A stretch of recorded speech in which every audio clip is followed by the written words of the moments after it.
Please welcome Dave Franco.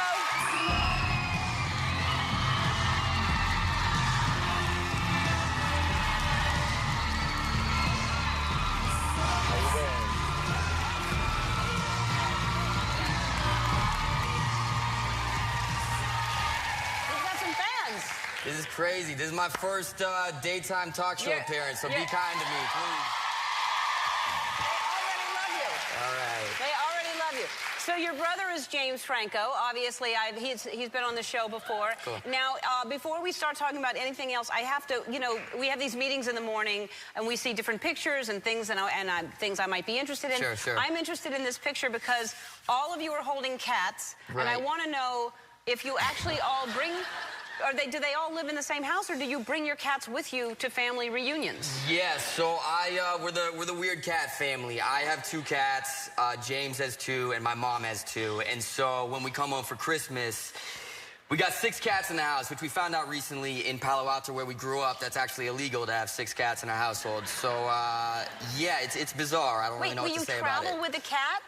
Just for Christmas. I don't want to leave them in L.A. by themselves. So. I know, but how do they all get along? Because usually cats don't like each other. Not well. We isolate them in their individual rooms, and then they take turns getting free reign of the house, yeah. Wow. Yeah. That's sweet that you don't want to be without them, but that's quite a complicated thing to bring your cat. It is. And the ride with them, I usually drive up north with them, and there's, without getting too specific, they need to go to the bathroom in the car, and it's not the most fun ride. You drive with them loose in the car? Yeah, kind of. Is that not good? No, that's horrible. Oh, no. No, you have to have those hard plastic carriers because they would feel safer in there. Let's pretend I do that. All right. Yeah.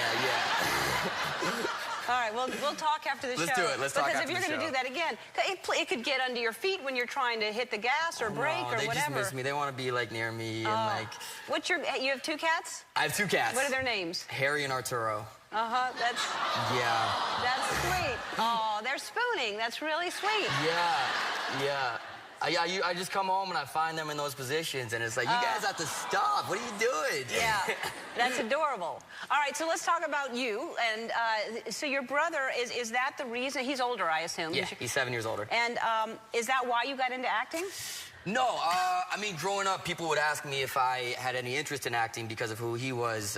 But to be honest, I was kind of a shy kid growing up. And it wasn't until I came down to LA to go to school, I was at USC, and my brother's manager, is there another picture? Is that him holding you? Yeah, that's him holding each other, yeah. That's sweet.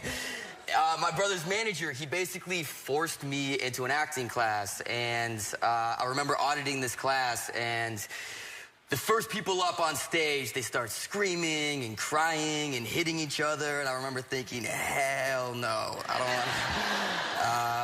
But I don't know why, I stuck it out. I think in a weird, cheesy way, it helped bring me out of my shell a little bit. I'm sure. Yeah. I'm sure it does. But I think a lot of people are surprised that a lot of actors are shy, and you're just more comfortable in a role. I think so. I think so. Yeah. I can't say I was even having fun with it for a long time because I was so nervous when I was performing. But I don't know. In recent years, you realize this is supposed to be a good time, and you got to relax and just kind of let your personality shine through a little bit and be okay with who you are. Yeah. Yeah. And this is a huge cast. I mean, this is amazing. Who's in this movie?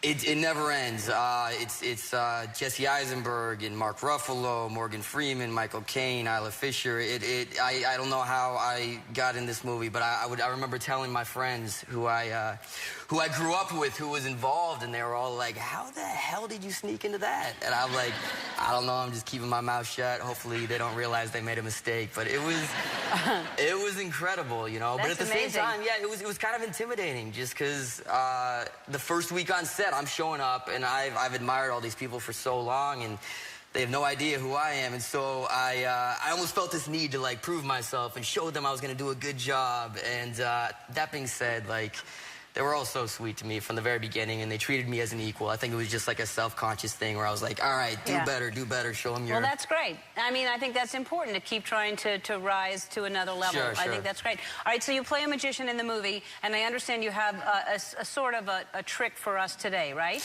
Yeah, so I play a sleight of hand magician in the movie, and so I learned just a lot of card tricks and random things. And for example, like the very first day of rehearsal, instead of sitting down with the director and kind of breaking down the scenes and talking about the character, they locked me in a room for 3 hours. They gave me a stack of cards, set up a banana across the room, and said, try to cut this in half by throwing cards at it.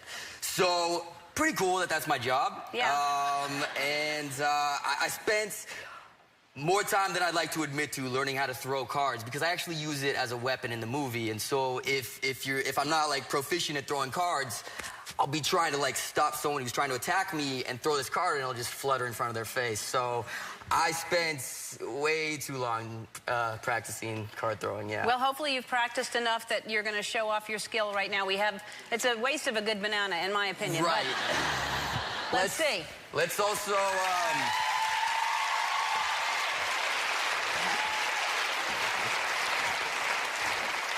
let's How far back do you have to stand to do this? Very close. All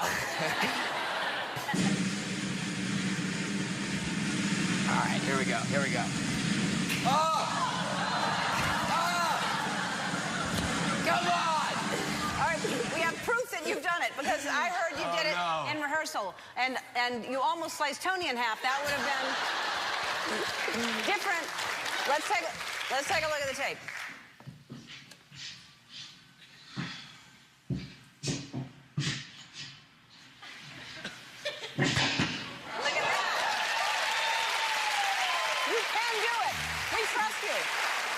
Now You See Me is in theaters everywhere. We'll be right back. Well, thank you, guys.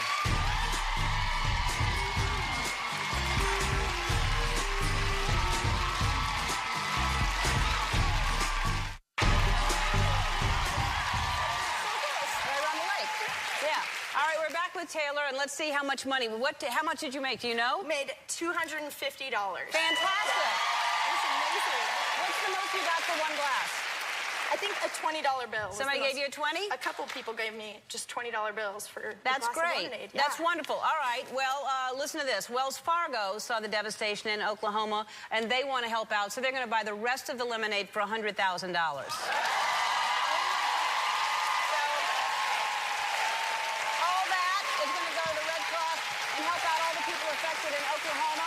Thank you, Wells Fargo.